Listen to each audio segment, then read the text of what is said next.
The recording is beginning now.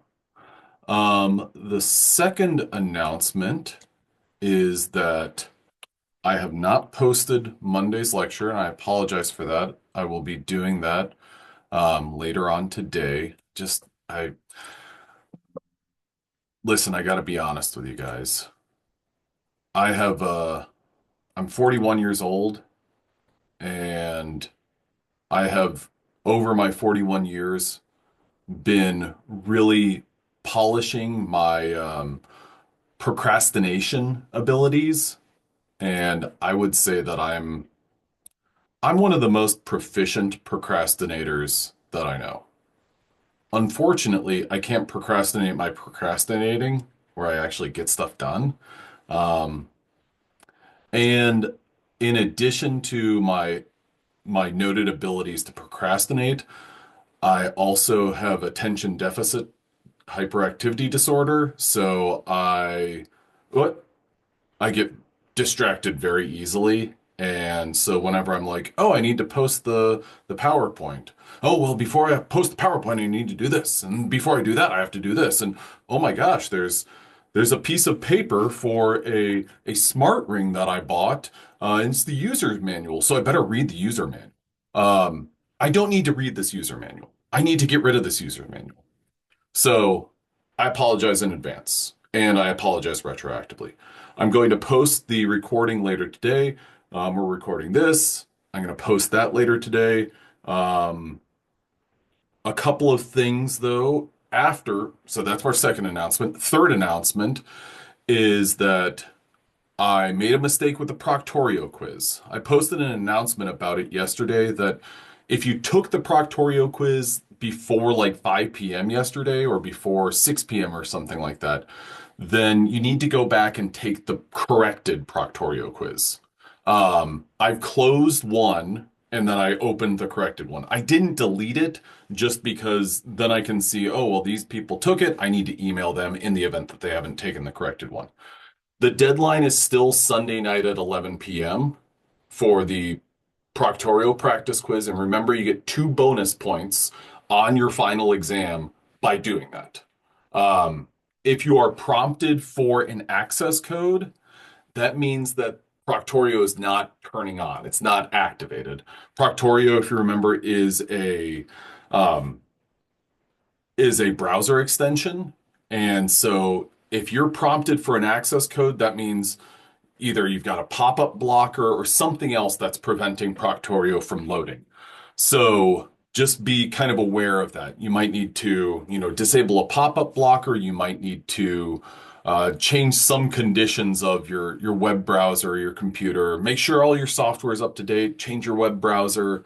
Play around with things. If those don't work, I would contact ITAC at txstate.edu. And I say that just because changing your browser, turning off a pop-up blocker, those are pretty much the extent of my technical understanding of what to do. In addition to that, that typically resolves the issue. Um, so do that before Sunday night at 11 p.m. Next up is we've got 3 quizzes. Remember those quizzes? For each one of them, you have 2 attempts. These quizzes are worth 10 points apiece. There's 5 questions, 15 minutes.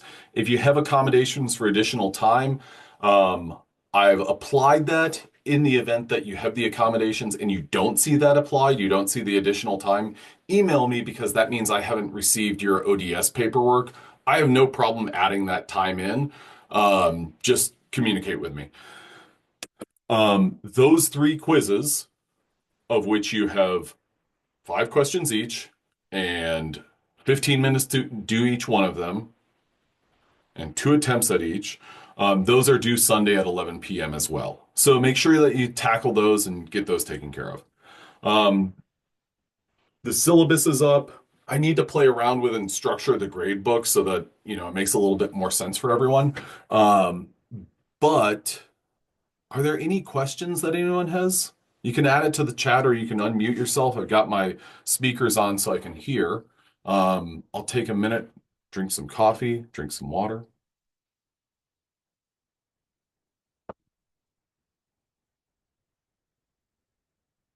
Okay, cool. Um, We've got some poll questions today, and that brings up another thing. Um, so I've got a hint. Do you remind me? Sure, my office hours today, or sorry, my office hours are, you know what? I'm going to go ahead and actually just add this to the PowerPoint. And I'll share my screen because I'm going to do that inevitably anyway. Done. And then, okay, so now I need my this chat. Okay. Um,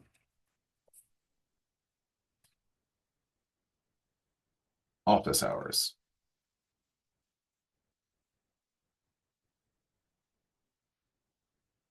They are 12:30 p.m. to 1:30 p.m. Monday and Wednesday.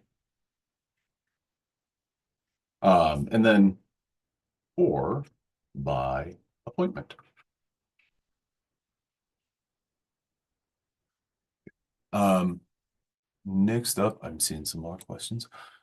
Okay. The three quizzes, yes, they're over 1-4, 1-5, and 1-6. So this week's material. How often are assignments posted? Like, is there a way to look ahead and plan ahead? I switched to this class on Monday, so I missed the first class.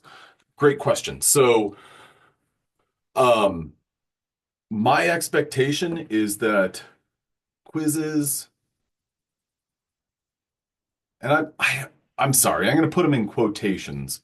Quizzes, and I'm putting them in quotations just because I know that the phrase quiz and exam, those are always like, ah, to me at least. Um, but remember, these are open but closed to an AI support system like ChatGPT or Gemini or college tools or anything like that. These will be posted on Mondays and they'll cover that week's content. They are open book. You can work on them with your peers. Um, you just have 15 minutes. So yeah, this is like I want you to be kind of I want you to understand though that it's different from your exams. So I don't want you to be like, oh, perfect, I'm going to work with this person, then I'm going to work with them on my exam. No, exams are individual and closed everything. Um, okay, so posted on Mondays and then due Sundays at 11 p.m. Okay. One thing I did not mention the other day, and I apologize for this, um, your exams. You can use a 3x5 index card. And I have a habit of using an index card or using the phrase index card or note card. Um, Basically, what I'm saying is a small piece of scratch paper that you can write stuff on. And I'm going to refer to it as my notes page. And I'm going to call it my notes page or my notes scratch paper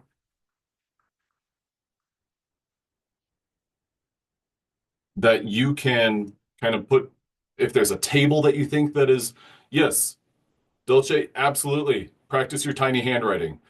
If I see somebody come to class with like a microscope, or if I see somebody getting a microscope out on Zoom, um, I'm not gonna, yeah, maybe I'll ask if it's like optometrist or ophthalmologist approved. Um, but remember, whenever you're making this little piece of paper, include like a table or include important tables. Yes, you can write on both sides of it. Um, Remember that and don't use it as like, aha, I'm going to put every single question that he gave us on a quiz on there. Don't do that because then you're just going to like overwhelm yourself.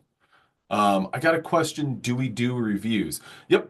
We will have some reviews throughout the class. If I remember correctly, on I've got it on the schedule, basically the class period before exams. Is that like that? Yeah, the class period before your exams. which are typically, if I remember correctly, yeah. Your exams are all on Wednesdays. I like Wednesday exams just because that gives you an extra opportunity to ask questions. You know, review stuff over the weekend and then come back in on Monday and be like, "Hey, I was looking at this on the review sheet and I didn't know what to do with it. Can you go over this?" So Mondays before exams are going to be a review day. So yes, you can use 3x5 index card. You can write on that. I'm calling it my notes scratch paper, in part because I feel like I shouldn't call it a cheat sheet because that's kind of like condoning and advocating for cheating. And I don't want that. Does that make sense? Okay, so practice tiny handwriting. Yeah, yeah. But don't overdo it. Some people, what they'll do is they'll just print something up. They'll print it up and, use size 8 font or whatever. Off topic. How do the polls work? Do we download an app? Great question. Um, okay, so I got this private message of how do polls work? Well, we are going to do polls through Zoom. And actually, I'm going to open up our very first poll. I'm going to give you a little bit more time than usual on the polls, um, or on this first poll, because if you're using if you're on your phone or a device or something like that, it always takes a little bit to toggle back and forth between communicating, watching the video and accessing the poll. Because if you're on your phone or something like that, the poll's going to take up the entire screen. So I think that if you click the link, then it will pop up with, oh, here's how you do it. So I'm going to, or before I do that though, the last thing that I wanted to say, the last kind of announcement is that I've had a couple people ask me,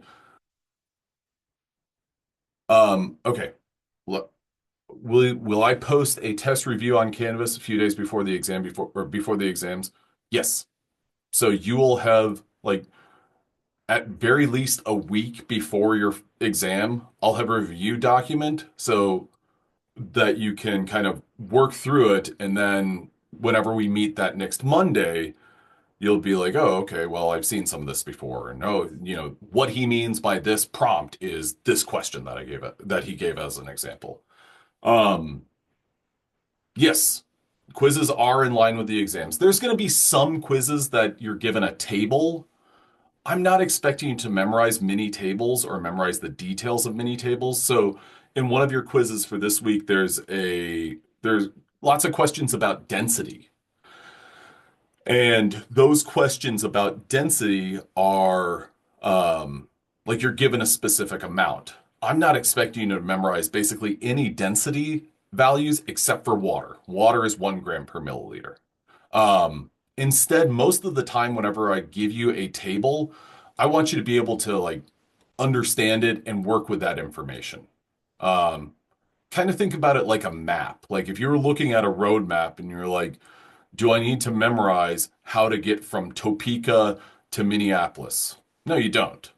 But do you need to be able to look at, oh, that line goes from Topeka to Kansas City to Minneapolis? Okay, cool. That's the route that I'm going to follow. So tables are going to be something like that. And so quizzes, there aren't many tables that I'm expecting you or any values that I'm expecting you to memorize. I will tell you which ones I am expecting you to, but that's kind of it.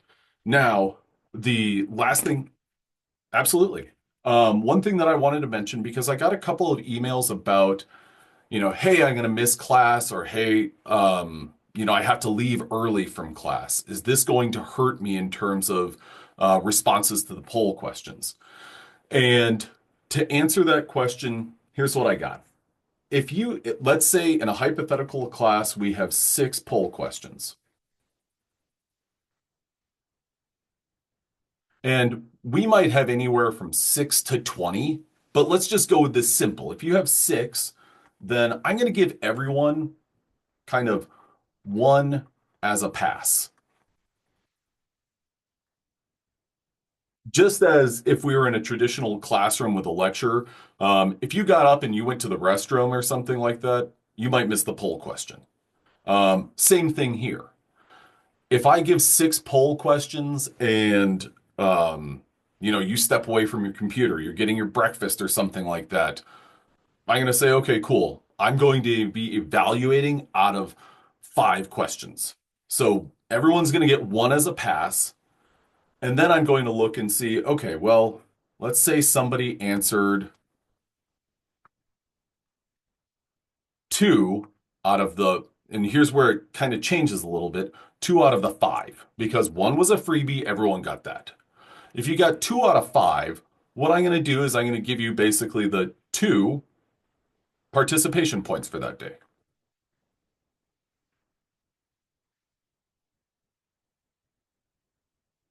Okay. Um, and I think, yeah, so that's kind of where I'm going to go with that. Now, in the event that you miss class altogether, so I'm going to erase this.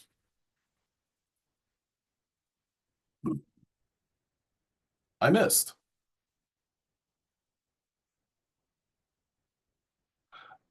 Kylie, and that's a great question. The polls, I'm going to pop one up in just a second. They're all on Zoom. So in just a second, it will either pop up for you or you might have to toggle back and forth between like your viewer point.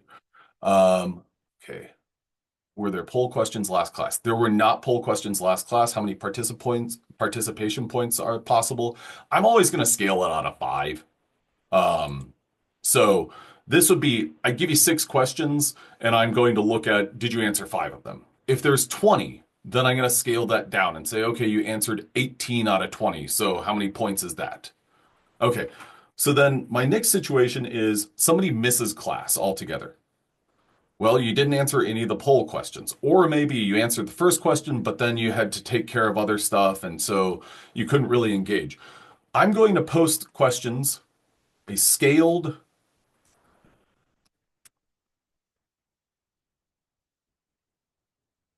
questions as discussions on Canvas. So the questions are going to be different, but I'm going to give a handful of questions. So let's say that we had six poll questions on Zoom. Then what I might do is on that same day, I'll give 24 hours to respond to a discussion prompt or discussion prompts. So discussion, I'll put three discussion prompts. And one will be like, hypothetical as today, list a physical property or a physical, I'll go with a physical change. And so what I'm getting at here is you're going to be given a time frame where you can um, adjust, or let me rephrase that, where you can respond and get those participation points even if you miss the Zoom. Um, does that make sense? Give me a thumbs up if it does. I've got one question that I got to answer, but give me a thumbs up if it does. So basically, you're going to have an opportunity to respond even if you miss the Zoom. Okay. Now, great question as a private message. Does it hurt us if the questions are wrong? If you answer incorrectly, it doesn't. What I want is I want you to kind of give it like a, what's the phrase? The old college try. Take a chance at it. Um, as the semester progresses, some of the answer options are going to be, I have no clue. I don't know where to start with this. And I want you to be honest because it's not really like I'm doing the poll questions to see kind of where everyone is in terms of the content. Okay, so now with that said, I'm getting lots of good responses there. I'm going to go ahead and I think that as the semester plays out and as we work through the class, um, some things will become a little bit more clear. Because I personally, it's like if I'm playing a board game or a video game or something like that, um, I'm going to learn by doing. And so you can be like, oh, well, you get Zelda, and then Zelda walks here and gets a Pokemon. And I'll be like, oh, okay, where's the remote? That's kind of how, that's the sort of learner I am. So I think we'll get there together. Okay, so I'm launching the first poll question. So if you're on your phone, you might have to toggle back and forth. And generally, I give about 30, 45 seconds for most questions. Usually, it's just enough time to drink some water or coffee in this case. So I've got coffee and then I've got water right here.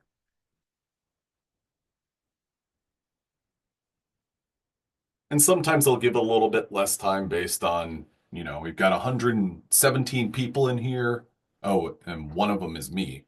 Um, so I'll look and be like, okay, we got 100 responses out of 116 people. Left the question up for 40 seconds, and I'm gonna give it till five, four, three, two, one, and pull. If you missed it, don't stress. Don't stress. Today we've got plenty of questions. Okay, so thank you very much. This is useful information for me. Um, well, welcome. Okay, so now day two.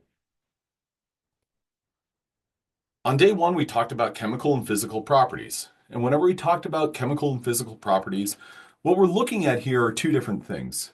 This picture right here on the right, it's kind of every time I look at it, I'm like, are those leaves or are those copper filings? And I feel like I've zoomed in a handful of times and it's little shards of copper. It's almost like somebody got a penny and threw it in a blender and blended it up and the blender didn't get destroyed. Now, just a second. Okay, there we go. There we go. There we go. Okay, there we go. So here we've got two different kind of activities. On the right-hand side, we've got those copper filings, and you can kind of think about, and I always kind of imagine like if I'm, at a construction site or if I'm working with metal or something like that, if I pick it up, I can feel it. I can imagine feeling that. And that's a physical property. On the left-hand side, we've got something engulfed in flames, or at least sparking up. And so that's a metal that's reacting with oxygen. Now, physical properties. Well, a physical property is a trait of a substance that can be seen or measured without altering that substance. So whenever I pick up that metal, or whenever I pick up a screw or a nail or something, I can feel it.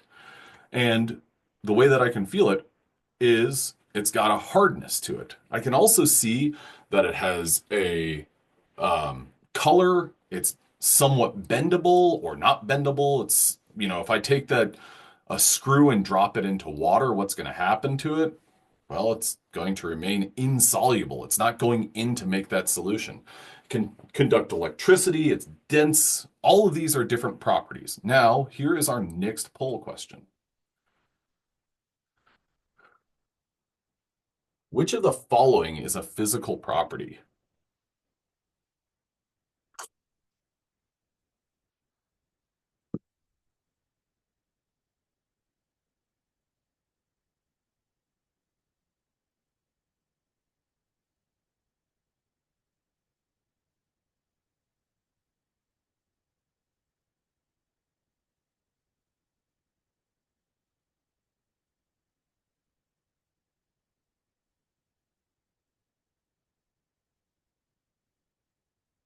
Okay, give it about 5 more seconds.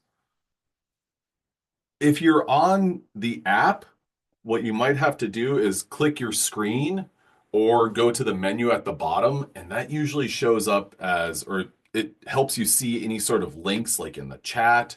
And I think that there might be the three dots that you have to punch in order to get the polls. Don't worry, I'm going to go through, I'm just going to stop this one so we can proceed, but we've got lots of other poll questions. Okay, so let's look at our results. We got 81%, or sorry, 81 out of 108 folks said melting point of water. You're absolutely right.